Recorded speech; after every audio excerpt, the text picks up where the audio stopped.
Naushad Siddiqui diamond Harbour থেকে কেন পালিয়েছে? ভয়ে পালিয়েছে? অনেকে বলছে মীর জাফর যে যেমন পারছে এমনটা মন্তব্য করছেন, এই বিষয়ে কি বলবেন? খুব সুন্দর কোশ্চেন করেছেন। দেখুন, নওশাদ সিদ্দিকী যখন বলেছিলেন যে আমি হচ্ছে ডায়মন্ড হারবারে দাঁড়াবো, উনি কিন্তু দেখবেন কোনো মিডিয়া কোনো চ্যানেল দেখাতে পারবে না। উনি বলেছে যে আমি আমার ইচ্ছা মতো দাঁড়িয়ে যাব। বরাবরই বলেছে আমার দল যদি অনুমতি দেয়, আমার উপর নেতৃত্বরা যদি অনুমতি দেয় আমি দাঁড়াবো। ফলে এই টিএমসির মতো আগা নেই পাঁচতলা নেই, দলের কোনো অনুমতি নেই, যে যেখানে বলবে সে সেখানে দাঁড়িয়ে এরকম ব্যাপার নেই। এই দলের একটা নীতি আছে, নৈতিকতা আছে। ফলে উপর নেতৃত্বরা যেটা ভালো বুঝেছে সেটাই করেছে। উনিও আশা করব উপর নেতৃত্বদের মতে মত দিয়েছে। আর যিনি দাঁড়িয়েছে অনেক সুন্দর প্রার্থী, এবং জনগণকে এটা হচ্ছে ভুয়া একটা মানে স্বপ্ন দেখানো হচ্ছে। কদিন আগে দেখেছেন যে ওখানে যখন দাঁড়াবো বলেছে তখন কেউ টিএমসি চুটোচাটা নেতারা তারা বলছিল বিজেপির থেকে টাকা খেয়ে ওখানে দাঁড়াচ্ছে। আর এখন কিছু চটিচাটা নেতা দেখছেন তারা বলছে যে অভিষেকের থেকে টাকা খেয়ে ওখান থেকে পিছিয়েছে। ফলে এই সমস্ত মানুষকে বোকা বানানো যাবে না, এটা মাথায় রাখতে জন্য কাজ করার জন্য আজকে রয়েছে। উনি কিন্তু আজও পর্যন্ত কোনোদিন এই মানুষের ছেড়ে সরেনি। প্রতিমা মণ্ডল জয়নগর লোকসভার প্রার্থী পাল্টা সভা করে জানিয়েছেন নওশাদ সিদ্দিকী দিল্লি পার্লামেন্টে যাওয়া তো দূরের কথা, একটা বুথ জিতে দেখা। এই বিষয়ে কি বলবেন? একটা কথা বলি, আমরা একটা সভা করেছিলাম কোচিয়ামারা উপর নেতৃত্বরা আমাদের মানে 24 ঘন্টা কি 48 ঘন্টার কম সময়ের মধ্যে আমাদের এই সভাটা দেওয়া হয়েছিল। তো আমরা দেখিয়ে দিয়েছিলাম যে 20,000-এর বেশি মানুষ হয়েছে। আমাদের সভাকে চাপার জন্য ওরা একাধিক মানে যারা টিকটক করে, যারা সেলফি নেয়, সেই সমস্ত মিথ্যা, ওদের মিথ্যা ছাড়া তো আর কোনো কারণ নেই। বলেছিলেন শওকত মোল্লা আসবে, সায়নী লাগাও আসবে, তারা কিন্তু ওখানে কেউ আসেনি। ফলে এই মানুষের বিরানি দিয়ে গাড়ি এনে দিয়ে দেখেছেন হাফ লোক জোগাড় করতে পারেনি। ফলে যে কজন এসছে তাদেরকে মানে আক্রমণ করে আনা হয়েছে, মানে হুইপ দিয়ে আনা হয়েছে। আমাদের এখানে কাউকে আক্রমণ করতে হয় না, ভালোবাসায় চলে আসে, সতেজে চলে আসে। আর একটা বিষয়, শাহজাহানকে পুলিশ ভ্যানে কাঁদতে দেখা যাচ্ছে, এটা দুঃখজনক না আনন্দজনক? দেখুন, একটা কথা বলি, একটা মাথায় রাখতে হবে, সর্বশেষে আমাদের ভাইজান বলে কিন্তু সর্বশেষে প্রতিবেশীর সঙ্গে যে ওঠা বসা ভালো করবে তার কোনো দিন চোখের জল ফেলতে হবে না, এটা মাথায় রাখতে হবে। উনি কিন্তু প্রতিবেশীর সঙ্গে একাধিক প্রতারণা করেছে বলে তাই আজকের কাঁদতে হচ্ছে। ওনার বিবে বাচ্চা কাঁদছে, এটা সবথেকে একটা দুঃখের বিষয়। ওনার কত ছোট বাচ্চা মেয়ে ছেলে, আজকের বাবা চলে যাচ্ছে পিজেন ভ্যানে, দেখে কাঁদছে। এটা আমাদেরও কিন্তু মায়া হয়। কিন্তু এইটা যদি আমরা আজকে নওশাদ সিদ্দিকী যদি দেখে যদি পথ অবলম্বন করি তো মনে হয় আর কারোর কাঁদতে হবে না, কারোর চোখের জল ফেলতে হবে না।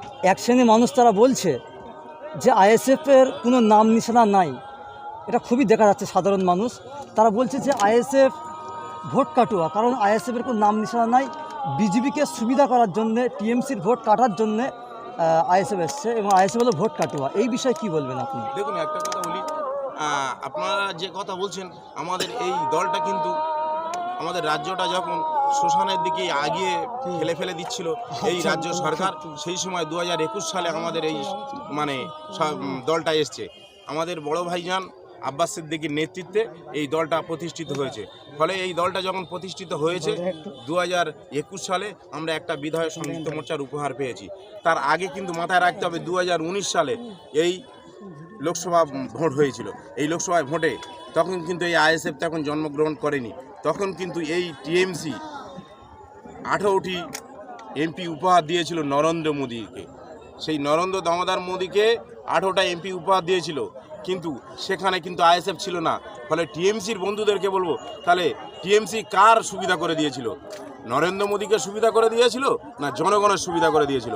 দেখবেন, একটা কথা বলি, যদি চাই না হোক মানে কোনো কারণে যদি বিজেপি সরকার করতে যদি 10টা কি 20টা এমএলএ এমপি যদি কম পড়ে, তো মনে হয় দিদি ভাইপো সহ অন্য এমপিদেরকে হাত ধুলে চাকিয়ে তুলে দেবে নিজের ভাইপোকে বাঁচানোর জন্য। এটা মাথায় রাখতে হবে। আরেকটা বিষয়, এমনটা শোনা যাচ্ছে আওয়াজ যে আরাবুল জেল থেকে সারা পাওয়ার পরে হয়তো আইএসএফে যোগদান করবে, এই বিষয়ে কি বলবেন আপনি? দেখুন, একটা কথা বলি, এর আগেও আমরা মানে মিডিয়া মাধ্যম দিয়ে দেখেছি বা ফোনে আমরা দেখেছি যে নওশাদ ভাইজানের সঙ্গে কথা বলতে বা আমাদের দলে যোগ দিতে। মাথায় রাখতে হবে, স্বচ্ছতা রাজনীতি আমাদের চলছে এখানে। যে স্বচ্ছভাবে রাজনীতি করতে পারবে সেই আসতে পারবে, যার অস্বচ্ছতা মন আছে সে কিন্তু এই দলে জয়েন করতে পারবে না। আর এরকম কোনো রাজনীতিবিদ আসতে পারবে না যে আমার পিছনে 1000 কর্মী আছে, আমি বড় দলের মোস্তান হতে পারি। একদম জিরো লেভেলতে উঠে আসছে সেই সমস্ত আমাদের দলের নেতা। মনে রাখতে হবে যে গরিব মানুষ গরিবের স্বাদ বুঝবে, ওই যারা টিকটক করে, যারা নায়ক নায়িকা, তারা কিন্তু এই গরিবের স্বাদ বুঝবে না। যারা গরিবের স্বাদ বুঝবে, গরিবের হয়ে কণ্ঠস্বর গলা ফাটাবে, পার্লামেন্টে কথা বলবে, তাদের মানুষ ভোট দিয়ে পাঠাবে। যদি না পাঠায় তাহলে কিন্তু আবার এই প্রতিমা মণ্ডল যেরকম এই জয়নগরে মানুষ কোনো দিন দেখেনি, কুলতলের মানুষ দেখেনি, মোগরাহাটের মানুষ দেখেনি, সেই সমস্ত দিকে মাথায় রেখে মানুষকে ভোট দিতে বলবো। আমাদের মাস্টার মেঘনাথ হালদারকে যদি ভোট দেয় তো আমরা বলবো প্রতি গ্রামে গ্রামে, প্রতি বুধে বুধে কিন্তু এসে উনি অভাব অভিযোগের কথা শুনবে। একটা সার্টিফিকেটের সইয়ের দরকার হলে উনি প্রতি বাড়ি বাড়ি আসবে। এটা আমরা মিডিয়ার মাধ্যম দিয়ে বলছি। আরেকটা বিষয়, সোশ্যাল মিডিয়ায় কমেন্ট থেকে নিয়ে এবং অফলাইন প্ল্যাটফর্মে একটা বিষয় শোনা যাচ্ছে খুবই, যে নওশাদ সিদ্দিকী ডায়মন্ড হারবারকে কেন পালিয়েছে, ভয়ে পালিয়েছে। অনেকে বলছে মির্জাফর যে যেমন পারছে এমনটা মন্তব্য করছেন, এই বিষয়ে কী বলবেন? খুব সুন্দর কোশ্চেন করেছেন। দেখুন, নওশাদ সিদ্দিকী যখন বলেছিলেন যে আমি হচ্ছে ডায়মন্ড হারবারে দাঁড়াবো, উনি কিন্তু দেখবেন কোনো মিডিয়া, কোনো চ্যানেল দেখাতে পারবে না। উনি বলেছে যে আমি আমার ইচ্ছা মতো দাঁড়িয়ে যাব। বরাবরই বলেছে আমার দল যদি অনুমতি দেয়, আমার উপর নেতৃত্বরা যদি অনুমতি দেয়, আমি দাঁড়াবো। ফলে এই টিএমসির মতো আগা নেই, পাঁচতলা নেই, দলের কোনো অনুমতি নেই, যে যেখানে বলবে সে সেখানে দাঁড়িয়ে যাবে, এরকম ব্যাপার নেই। এই দলের একটা নীতি আছে, নৈতিকতা আছে। ফলে উপর নেতৃত্বরা যেটা ভালো বুঝেছে সেটাই করেছে। উনিও আশা করব উপর নেতৃত্বদের মতে মত দিয়েছে। আর যিনি দাঁড়িয়েছে অনেক সুন্দর প্রার্থী, এবং জনগণকে এটা হচ্ছে ভুয়া একটা মানে স্বপ্ন দেখানো হচ্ছে। কদিন আগে দেখেছেন যে ওখানে যখন দাঁড়াবো বলেছে, তখন কেউ টিএমসি চুটোচাটা নেতারা তারা বলছিল বিজেপির থেকে টাকা খেয়ে ওখানে দাঁড়াচ্ছে। আর এখন কিছু চটিচাটা নেতা দেখছেন তারা বলছে যে অভিষেকের থেকে টাকা খেয়ে ওখান থেকে পিছিয়েছে। ফলে এই সমস্ত মানুষকে বোকা বানানো যাবে না, এটা মাথায় রাখতে। লাস্ট প্রশ্ন, যে জয়নগর লোকসভা কেন্দ্রে সাধারণ মানুষ কতটা সাড়া দিচ্ছে? দেখুন, আপনারা দেখছেন তো, আপনারা নিশ্চয়ই প্রতি জায়গায় মিডিয়া নিয়ে যাচ্ছেন, আমাদের পার্টি র্যালি করছে, আমাদের মানে সভা হচ্ছে, আপনি দেখছেন তো যে পাশাপাশি টিএমসি সভা হচ্ছে আর আইএসএফ সভা হচ্ছে। আমি বলছি শূন্য একটাই মাত্র বিধায়ক দিকে এত ভয় কেন? স্বচ্ছতাভাবে ভোট করুক মানুষ, যার যেখানে রাইট আছে। গণতান্ত্রিক রাষ্ট্রে, পরিকাঠামো দেশে যার যেটা রাইট আছে। কেউ বিজেপিকে ভালো লাগতে পারে, কারো সিপিএমকে ভালো লাগতে পারে, কারো আইএসএফকে ভালো লাগতে পারে, যার টিএমসি ভালো লাগবে সে টিএমসি করবে। ফলে বারবার আমাদের ভাইজান বলে যে যেমন উপর নেতৃত্বরা কেউ কোনোদিন মারামারি হানাহানি করে না। আমরা সর্বোপরি বলতে চাই, চায়ের দোকানে আমরা একসঙ্গে বসে চা খাবো, বুথ ঘরে যাব, যার যেটা ভালো লাগবে সে সেটা ভোট দেবে। হ্যাঁ, এটা মাথায় রাখতে হবে। আচ্ছা, আজকে যে আপনাদের জয়নগর পদুয়া মোড়ে জনসভা হলো, বিশাল জনসভা হলো, এতে আপনাদের দেখুন, আমরা যে কাজটা করি সবসময় আইন মেনে করি। আমরা তার আগে আমরা আইনের আশ্রয় যাই।